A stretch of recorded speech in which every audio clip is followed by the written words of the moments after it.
The new Boeing 747-8 is a massive machine, designed to take off at close to 1 million pounds. Through months of flight testing, the airplane has shown plenty of power on takeoff.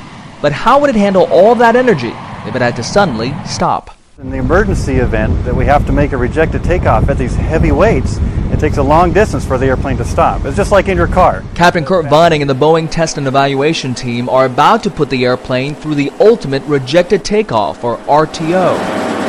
First, the crew installs a set of 100% worn-out brakes. So it's down to the stud. So if you ever have your own brakes, they've got them machined down so there's just basically no material left. Technicians also fuel the airplane up to maximum takeoff weight of just over 975,000 pounds.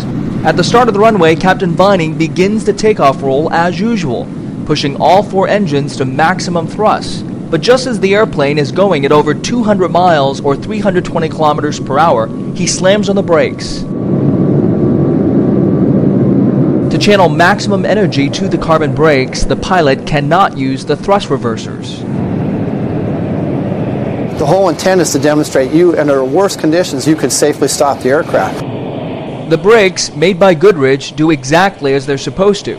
In fact, the 747-8 stops earlier than the team had hoped, beating the target by more than 700 feet or 200 meters.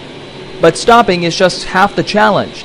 Now the airplane must prove it can withstand the tremendous heat that built up in the wheels, estimated to be more than 1,400 degrees Celsius. And it's a simple physics problem. We have to turn that kinetic energy into heat in the brakes.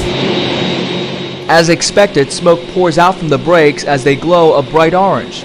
Still, the firefighters who are standing by can't do anything but watch for the next 5 minutes. And that's to simulate that if you were at an airport, you had an RTO, you wouldn't necessarily have the fire department right there. So you demonstrate that worst case would be 5-minute response time for a fire department to get to the airplane.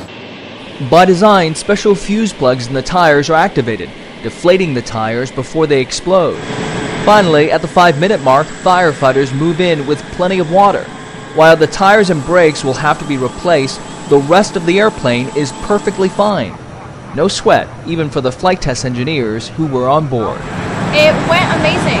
The decel rate was exactly what we expected. Great stopping, no major faults. Slamming on the brakes so the new 747-8 can continue moving towards certification and delivery.